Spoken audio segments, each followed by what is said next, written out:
Stone Cold Prose, building better words. A debuting television show is a lot like a turkey in November. It has a chance of getting a pardon, but the odds are pretty crappy. Every year, pilot season brings every studio in Hollywood to a frenzy of activity. For a time, the airwaves are absolutely flooded with the brainchildren of what seemed like hundreds of different writers and producers, all hoping they've produced the next 10-year mega hit. Inevitably, however, the cold mathematics of the ratings game come into play, and many of these children are taken out to the shed and put to the axe, often before they've had time to toddle along for more than a few episodes. Now, in some cases, let's face it, this is absolutely as it should be. Hollywood has churned out a lot, and I mean a lot, of crap over the years. Some of it's so horrendously bad, you always wonder how the hell it got greenlighted in the first place. I know, a few years ago, I worked on the pilot for a Wonder Woman TV series. And despite costing $12 million just for the pilot, it couldn't even find a buyer and has never been aired for the simple reason that it didn't deserve to see daylight. But along with all the unwanted orphans that can't find a network buyer and the no-hopers whose cancellation amounted to a mere mercy killing, there are a number of shows whose demise was not only premature, but arguably tragic. They represent the great what-ifs and might-have-beens of television history. Today, we're going to have a look at 5 shows which I believe were gone too soon. Hi guys, welcome back to Stone Cold Prose, where we build better words, better thoughts, and better men. I'm Miles Watson, novelist and author of numerous award-winning series including Cage Life, Sinner's Cross, and The Chronicles of Magnus. I worked in Hollywood for 12 years, law enforcement for another 10, and now I break it all down and build it back better. So let's get into this. Whenever I look at lists of shows considered to have been wrongly canceled before they got a second season, I always see Firefly, Freaks and Geeks, My So-Called Life, Briscoe County Jr. is usually somewhere in those rankings as well, along with something like Kolchak the Night Stalker, Jericho, a few others. Some of these date back decades, some are as recent as a year or two ago. The following are my own first 5 picks taken from a list of 15, which I'll share in future videos. Please note that these are not series which were merely canceled or taken off the air before their time. That's a separate category. They are series which were canceled either during or after the conclusion of their inaugural season, their first season, which lends to them, kind of a special place in my heart. The first is Kindred the Embraced, 1996. Produced by Aaron Spelling and E. Duke Vincent, this toothly primetime soap opera concerned the doings of 5 vampire clans based in San Francisco, who were ruled over with some difficulty by a prince named Julian Luna, Mark Frankel. In addition to contending with all sorts of grief from these clans, Luna makes the mistake of falling for a beautiful female reporter who obviously can't be let in on his secret identity, while at the same time fending off the attentions of a revenged, obsessed cop played by C. Thomas Howell, who wants to dust Julian for ordering the death of his vampire girlfriend in the pilot. Fans of Spelling's shows will recognize all of his trademarks here. Period fashion, gallons of hair gel, extraordinarily beautiful actors who nevertheless look slightly freakish, and lots of soapy melodrama. At its worst, this show was embarrassingly bad. The writing, and therefore the acting, were all over the place. Howell was dreadfully miscast, and the vampire makeup on the Nosferatu clan looked like something you'd wear for Halloween when you were 12. Nonetheless, I mourned the cancellation of this show, for though it only lasted 8 episodes, it had such a fabulous premise that I couldn't help but improve from week to week. And indeed, the 8 episodes tell a nearly complete story that resolves most of the plot lines, making it satisfying to watch as a kind of unofficial mini-series. Never mind a second season, though. I'd have been content if this one had simply been allowed to complete its first.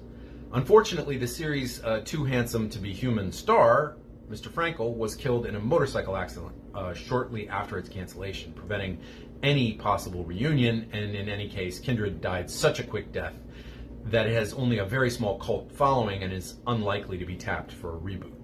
Interestingly, Spelling was to try another supernaturally themed show set in San Francisco just 2 years later and scored a big hit with Charmed.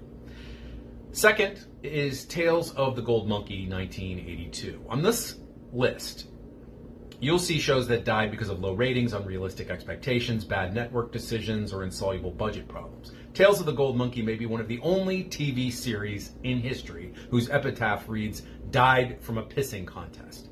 In the early 80s, the runaway success of Raiders of the Lost Ark led executives at ABC to wonder how they could cash in on the craze for old-school fedora and bullwhip-style adventure. Well, it so happened that veteran producer Donald P. Belisario had just such a script on hand, and before you could say Indiana Jones, Tales of the Gold Monkey was born. Set on the fictional South Seas island of Bora Bora in the 1930s, the show followed the adventures of an ex-Flying Tiger pilot named Jake Cutter, Stephen Collins, who makes a meager and very dangerous living flying cargo in his twin-engine seaplane. Jake has a sidekick with a drinking problem, a would-be girlfriend who is actually an American spy, a priest who is actually a German spy, and a sexy nemesis who works for the Japanese. Also a one-eyed dog with whom he has a running disagreement. Though similar in tone and feel to the low-budget cliffhanger adventure movies of the 30s, 40s, and 50s, Tales of the Gold Monkey is really more similar to its stablemate, Magnum P.I., in terms of structure. There is narration, which is provided by Jake, self-depreciating humor to leaven all the action scenes, and a great deal of emphasis on the interplay between the characters. Of course, even by the standards of the 1980s, this show was cheesy in the extreme, and many of the plots were preposterous. I remember as a small boy shouting with laughter, literally, at the sight of a samurai fighting a large carnivorous monkey. But it had a kind of innocent charm that made it emotionally irresistible. Indeed, Tales was expected to be on the airwaves for years. But Belisario clashed with studio brass over the content and direction of the series, and ultimately the executives decided to pull the plug after the first season rather than put up with him. This grieved me as a boy of 10. And it grieves me now, as a much older man. Cheesy and preposterous, frankly, is right up my alley. Third show is Alien Nation 1990. Turning successful movies into successful TV shows is problematic at best, and it's no wonder for every MASH, you get 10 insta-cancels like Gung Ho, Clueless, and My Big Fat Greek Family. The odds of Alien Nation being any good were even longer because the movie upon which it was based really wasn't that good to begin with. The 1988 studio picture was a classic case of a wasted premise, i.e. a huge population of humanoid aliens marooned on Earth when their spaceship crashes in the Nevada desert have been incorporated into American society as immigrants. These immigrants, originally bred as slaves, are stronger and more adaptable than humans, but have all sorts of weird eccentricities and emotional baggage, and are often the brunt of xenophobia and racism from their human hosts. Unfortunately, instead of jumping into this amusing and fascinating world like a gleeful anthropologist, the film elected to settle for a second-rate buddy cop drama. You can therefore be forgiven for having less than zero expectations about the spin-off. And in fact, the pilot episode was full of 80s-era silliness and schlock. I found it particularly hard to get past the elongated, spotted heads of the alien when they were delivering really dramatic dialogue. Like Kindred, however, it got better as it went along. For starters, it made the main human character, an LAPD detective played by Gary Graham, something of a bigot. And then it forced him, as he becomes increasingly close to his newcomer partner, to confront his own bigotry. More broadly, however, the show tackled such very Earth-like subjects as immigration, cultural assimilation, interracial relationships, and so forth, by using aliens as metaphors for any minority group you care to name. And it did this without idealizing the aliens. The newcomers are as flawed and fucked up as humans, and therefore people we can relate to. This show was canceled after its first season, not because of ratings, but because Fox Network, then in its infancy, couldn't afford to produce a second season. A very cruel fate when one considers this season finale was a cliffhanger. Now, eventually a compromise was reached whereby a series of 5 two-hour TV movies, all with the original cast, continued and more or less resolved the storylines. But I can't help but wish that this cheesy yet extremely daring and likable show had been allowed to live out its life in the manner originally intended, as a weekly episodic. Next up is Blade, the series. Those of you who know me may be surprised by this choice, since I'm not an unqualified fan of the Blade movie trilogy, like the original. But like the Alien Nation series, which dove headfirst into the premise hinted at by its parent film, and thus stayed true to its roots while establishing its own identity, Blade the series was determined to be its own bad self, from the first frame of the pilot to the conclusion of its 13th and final episode. The series is the story of Krista Starr, a tough but hot Iraqi vet hell-bent on discovering who murdered her troubled brother Zach. Her investigation leads to a wealthy Detroit socialite named Marcus Van Sciver, who just happens to be the absolute ruler of the local vampire clan. Trying to kill Sciver, she encounters Blade, a human-vampire hybrid who lives to exterminate everything with pointy teeth. The two enter into an uneasy alliance, a peril-fraught alliance, to bring down Sciver, which becomes all the more perilous when the uber-vamp takes a shine to hot Krista and turns her. Krista struggles to adjust to life as a bloodsucker and double agent while simultaneously fighting unwanted romantic feelings for the charming Marcus. This series was dark, it was brutal, and it was relentlessly violent, not to mention explicit, almost to the point of gratuitousness, with both its gore and its sex. And oftentimes it was difficult to find a sympathetic character anywhere. Blade, who speaks in a growl and has 3 facial expressions, sneer, snarl, and glare, is a borderline psychopath and not always easy to root for. He doesn't just kill vampires, he kills their human servants, the familiars, and he often does it with a great deal of sadism. In one sequence, for example, he impales a nude blonde familiar hot with the remark, "Be a good pet and stay," and then proceeds to cut the eye out of a second familiar, quipping, "Don't worry, I only need one." The truth is that Blade is more than a bit of a bully, somewhere to the right of Wolverine and only just short of the Punisher in terms of his obsessive, pitiless fanaticism. But moral flaws aside, this show was a beautiful aesthetic experience. The costume design and set design, lighting, cinematography, writing, and most of the acting were all executed at the level of a mid-budget feature film. Ending with a cliffhanger of sorts after 13 episodes, a second season was regarded as a fait accompli. It was already just expected to happen, but the series was unexpectedly canceled, probably due more to its production costs than its modest ratings. It's too bad. The world of Blade was rich and complex and deserved more time and much more exploration. Next up is The Lone Gunmen, 2001. The only true spin-off of The X-Files, Millennium wasn't really a spin-off, lasted half a season and didn't leave much of a legacy. But if you follow this somewhat unlikely TV series from inception to conclusion, you won't be sorry. Gunmen is the story of Frohickey, Langley, and Byers, 3 recurring characters on The X-Files whose passion for conspiracy theories and technological acumen make them useful to our heroes, Mulder and Scully, in their investigations of the paranormal. Well, The Lone Gunmen follows these antics of these plucky but irascible nerds as they chase down stories for their conspiracy theorist weekly newspaper, The Lone Gunmen. It is similar to X-Files in its visual aesthetic and the quality of its overall production, and features a number of crossovers, including appearances by David Duchovny and Mitch Pileggi. But the nature of the character of the show leads itself more to farce than to drama. The gunmen are dorky, quarrelsome, prone to bumbling, and nearly always broke.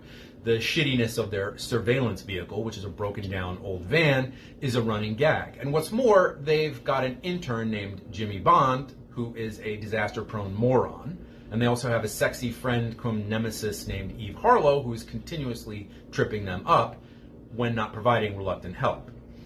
All in all, this show was somewhat less than the sum of its parts, for the actors who portrayed the gunmen, while funny and likable enough, lacked the force and charisma to really carry a TV series. Or so it seemed until the cliffhanger ending, which actually left me hungering for more and wishing like hell the fucking thing hadn't been canceled. Fortunately, or not, depending on your point of view, the story was brought to a very decisive end post-cancellation by virtue of a reappearance of the 5 main characters on an episode of The X-Files. Sometimes you have to lose a series before you realize that you wish it had gotten a little longer lease on life, and The Lone Gunmen was exactly that kind of a show. It wasn't perfect, it wasn't even great, but it contained the seeds of possible near greatness within it. Perhaps it didn't deserve a second season, but it sure as hell deserved to finish the first one. Last on this list is Battlestar Galactica 1979. If you weren't a kid in the late 70s, you simply have no idea how much anticipation and excitement Battlestar Galactica inspired before its debut. Back in those days, we only had 3 networks, which meant that during prime time, you had precisely 3 choices on your dial at any given moment: ABC, NBC, and CBS. Just 3 shows from which to choose your next hour of scripted entertainment. That's almost unimaginable nowadays, but it was the hard reality of TV land back then, and Battlestar Galactica had more buzz behind it than any show I can think of before or since. CBS had sunk a fortune into this concept, which was intended to cash in on both the popularity of Star Wars and the legacy of Star Trek while retaining the glamour then associated with the television miniseries, which was a huge thing back then. The idea behind Galactica was straightforward. Following a treacherous sneak attack, the human race is driven from its many colony worlds and reduced to passenger status on a single fugitive fleet of rickety old spaceships protected by a lone military craft, which is called the Battlestar Galactica. Pursued by the evil robotic Cylons as they flee across the universe, looking for their mysterious planet of origin, Earth, the humans, led by Commander Adama, which is Lorne Greene, face all kinds of perils from both within and without, essentially hopping from one disaster to another, and all the while juggling romantic relationships and family melodrama. Galactica was the very definition of lavish, with enormous sets, beautiful costumes, a gigantic cast, much location shooting, and all sorts of special effects. Even the credit sequence was opulent. Unfortunately, it suffered from poor continuity, bad writing, cheesy acting, surprisingly unimaginative plots, mostly transparent ripoffs of popular Hollywood movies, and the ratings, which had been very high at the start, began to decline somewhat as the season wore on. After its conclusion, the executives at CBS crunched some numbers and decided Galactica hadn't returned fully on their huge investment, so they pulled the plug.